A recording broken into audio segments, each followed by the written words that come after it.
Bonjour Cédric Moret. Bonjour. Vous dirigez LK depuis 8 ans, une des plus grandes entreprises informatiques du pays. Le public connaît sans doute votre billetterie pour les grands événements, récemment le Mondial du Qatar, mais vous êtes aussi actif dans la cybersécurité et on comprend pourquoi vous êtes en train de développer ce domaine d'activité à la lecture d'une étude parue il y a quelques semaines, étude qui montre qu'une PME sur 2 dit avoir été ciblée par une attaque en Suisse. Les besoins sont criants dans ce domaine. Oui, absolument. On fait face à une augmentation des attaques assez forte.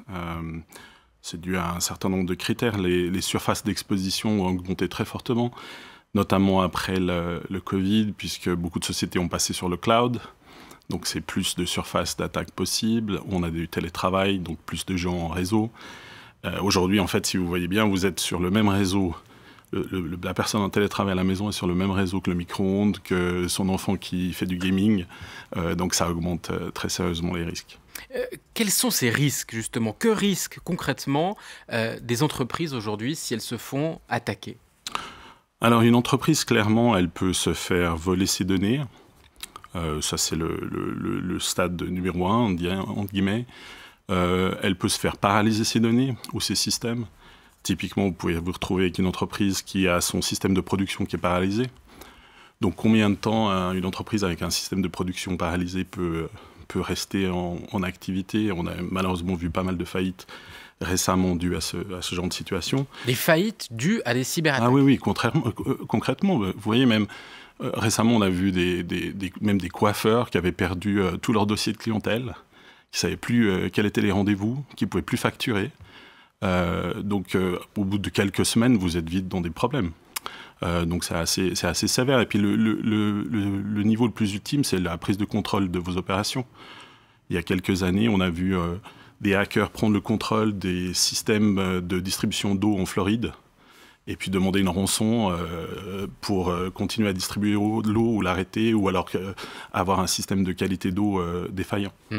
Sans aller jusqu'à la faillite, ces attaques-là, concrètement, elles coûtent de l'argent aux entreprises. C'est un risque financier important. Oui, c'est un risque financier très important. Et puis, malheureusement, c'est pas évident pour les entreprises aujourd'hui de le protéger, ce risque financier.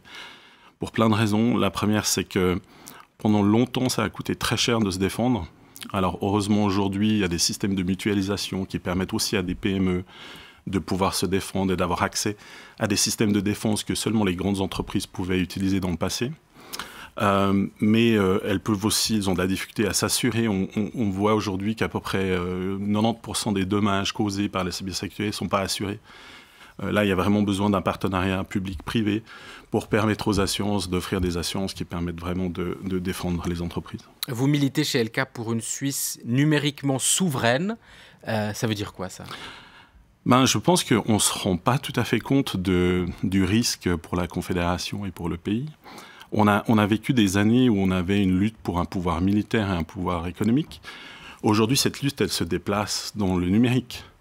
Et avec un changement de base, c'est que les gens qui luttent pour ce pouvoir, c'est plus seulement l'État, mais c'est des grosses sociétés. On l'a vu en Ukraine, exemple criant. Le fait que les Ukrainiens doivent dépendre d'une société privée pour pouvoir échanger militairement et pouvoir se défendre, c'est assez incroyable. Et dans le même temps, le fait que Elon Musk nous dise aujourd'hui qu'il a décidé d'arrêter une attaque de l'Ukraine contre les Russes, donc une société privée aujourd'hui décide d'arrêter une attaque, c'est assez incroyable. Donc pour la Suisse, c'est vraiment important qu'on se défende. Et à ma connaissance, si la même chose arrivait en Suisse aujourd'hui, on serait dans la même situation. Si on revient à la question des entreprises, des PME, est-ce que vous diriez qu'elles sont prêtes aujourd'hui à subir une attaque ? Je pense qu'il y a une augmentation de la prise de conscience très forte, notamment dans les grandes sociétés qui ont plus de moyens. Je pense que là, on a vu des investissements importants ces dernières années. Je pense que chez les PME, il faut que ça se mette en place encore. Il y a encore quand même pas mal de choses à faire. La problématique, c'est dans le même temps, on a une augmentation du risque et de l'exposure. Et on voit, je pense que au niveau du Suisse, on a des statistiques qui montrent que les attaques augmentent fortement. Puis vous parliez tout à l'heure du fait qu'avec notre société, on sert des grands événements, on sert 10 des 20 plus grands événements de billetterie au monde.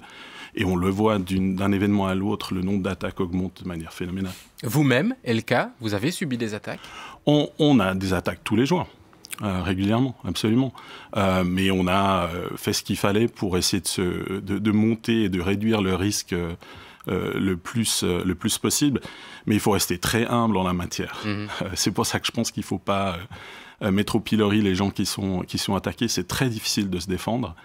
Mais on peut faire, c'est pas une fatalité, on peut s'organiser aujourd'hui et se défendre pour limiter la fréquence des dommages et limiter les conséquences des dommages. Je pense que c'est important de le faire. Mais on peut comprendre les patrons de PME qui, lorsqu'ils doivent faire des choix entre, je sais pas moi, engager 2 apprentis, racheter une machine ou protéger leur réseau informatique, c'est pas forcément la 3e option qui est prioritaire. Non, mais absolument. Moi, je parle de charge mentale en l'occurrence. Parce que imaginez un directeur d'hôpital. Aujourd'hui, un directeur d'hôpital, il doit faire le choix entre augmenter ses employés, on a parlé beaucoup des salaires des infirmiers et des infirmières, acheter un nouveau robot de chirurgie qui va permettre de soigner encore plus, ou défendre l'hôpital. Il y a 2 jours en Israël, il y a un hôpital qui a été attaqué. Typiquement, dans ce genre de situation, vous devez décider potentiellement de fermer l'hôpital. En France, on a vu des maternités qui ont été fermées pendant plusieurs semaines. Ensuite, à cause d'attaques informatiques. Bien sûr. Ensuite, vous devez faire face à des demandes de rançon, donc vous payez pas, c'est pas évident. Puis après, surtout, vous devez décider si vous remettez en route votre hôpital. Qu'est-ce qui vous dit que votre robot, il fonctionne comme il devrait fonctionner, ou qu'il y a eu un bug et un malware qui est dans le robot et qui va vous poser des problèmes. Donc, vous êtes obligé de tout vérifier avant de recommencer. Donc, c'est vraiment des responsabilités qui sont importantes. Et la nouvelle loi sur la protection des données va rendre la chose encore plus compliquée. Je pense que c'est une bonne chose, mais ça met des amendes très fortes sur les entrepreneurs à titre individuel. Et vous êtes pénalement responsable. Donc je pense que c'est une charge mentale très forte. Et là, il y a un problème de connaissance des enjeux au sein des petites PME. Oui, vous parliez du coiffeur, enfin, c'est ça qu'il faut comprendre, c'est que c'est des patrons qui ne sont pas forcément formés, qui ne connaissent pas forcément ces enjeux-là. Non, mais justement, donc, par exemple, si je vois la nouvelle loi sur la protection des données, encore une fois, je trouve que c'est une bonne chose. Mais c'est un peu, si vous prenez l'équivalent de la circulation routière, c'est un peu mettre des amendes de vitesse à des gens qui n'ont pas de tachymètre. C'est de ça dont on parle aujourd'hui. Oui. Donc c'est vraiment compliqué. Donc je pense que l'État là a un rôle à jouer dans l'accompagnement et la mise en place de systèmes pour défendre. Et je ne suis pas sûr que la Confédération ait vraiment pris conscience du rôle et les cantons du rôle qu'ils doivent jouer en la matière. Je suis vraiment... je prône la liberté individuelle et la responsabilité individuelle, mais il y a quand même un niveau sur lequel l'État doit rentrer en jeu. La nomination d'un secrétaire d'État pour ces questions? Oui, mais ça va au-delà. C'est... vous voyez, c'est s'assurer que les infrastructures critiques sont vraiment protégées, c'est s'assurer que les assureurs peuvent vraiment proposer des assurances en ayant un partenariat public-privé. Je crois que Swiss Re, il y a quelques mois, a publié un rapport pour montrer que les couvertures d'assurance sont vraiment pas suffisantes aujourd'hui, mais les assureurs pourront pas offrir ces assurances si l'État les aide pas à couvrir le risque systémique, par exemple. Enfin voilà, il y a plein de choses sur lesquelles la Confédération et les cantons peuvent rentrer en matière. La bonne nouvelle, c'est que je pense qu'on a toute l'expertise nécessaire en Suisse et on a les experts qu'il faut pour nous protéger. Il faut juste qu'on décide de notre stratégie de défense au niveau suisse et des investissements qu'on veut y consacrer. On pourrait vous soupçonner de peindre le diable sur la muraille parce que vous vendez et vous développez des solutions de cybersécurité. Ouais, non, mais je pense que c'est assez visible, quoi. On n'a pas besoin, je pense que tous les jours, on voit qu'il y a des conséquences assez graves. Nous, notre boulot, c'est d'aider les entreprises, et d'aider au-delà ce pays, parce qu'on travaille au-delà des entreprises, à se défendre. Je pense encore une fois que c'est vraiment important pour la souveraineté du pays. Vous le disiez, l'expertise est là en Suisse, mais beaucoup d'entreprises sont actives dans ce domaine. Les concurrents arrivent, récemment Orange Cyberdéfense. Est-ce que vous arrivez, vous, à engager suffisamment de monde pour développer ces outils ? Oui, je pense que, il y a toujours une problématique talent, mais je pense qu'on arrive à trouver les experts. Maintenant, effectivement, la demande, elle devient de plus en plus croissante, donc le besoin d'experts est criant. Mais je ne pense pas que c'est le principal problème aujourd'hui. C'est-à-dire ? Je pense vraiment qu'au niveau de la Suisse, il faut qu'on décide comment on va se défendre. qu'on ait une stratégie nationale. La défense à plusieurs niveaux, c'est quelque chose de très bien. La défense décentralisée, ça nous aide beaucoup.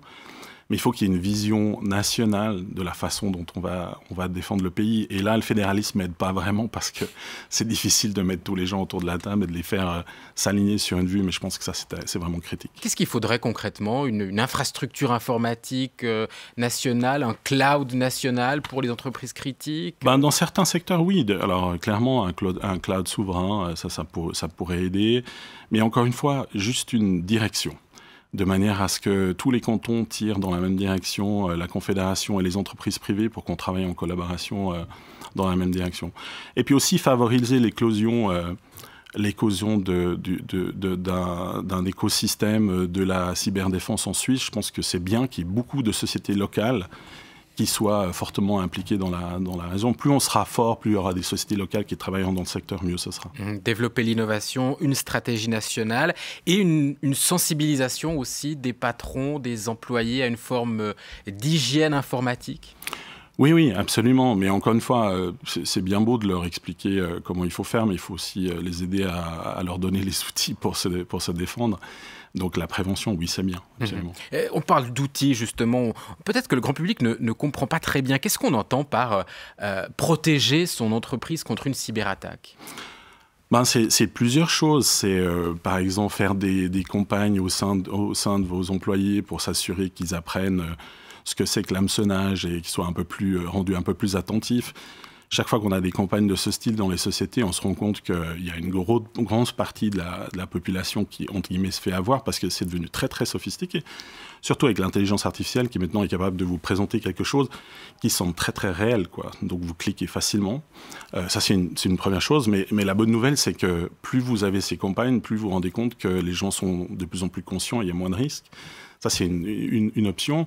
Il y en a une autre, c'est d'avoir des cellules de sécurité qui fonctionnent 24/24, 7/7, qui suivent l'activité cybersécurité. On en a une, par exemple, en Suisse, qui a été mise à disposition des sociétés pour vraiment suivre l'activité cyber dans leur système ou les attaques de leur système. Ça peut rendre service. Parce que le coiffeur, il ne peut pas faire ça tous les jours. Non, le coiffeur, il ne peut pas faire ça, mais de plus en plus, comme les coûts, la mutualisation permet de réduire les coûts, de plus en plus, je pense qu'on pourra donner accès à ce type de service à des sociétés de plus en plus petites et ça leur permettra de se défendre. Mais bonne nouvelle, on est en train de prendre conscience de ces enjeux aujourd'hui. Ah oui, la conscience, alors ça c'est sûr, elle est vraiment là maintenant. Je pense qu'il faut qu'on se retrousse les manches et puis qu'on se mette au travail. Cédric Moret, vous êtes notre invité ce matin, patron de la société informatique LK. Merci. Merci.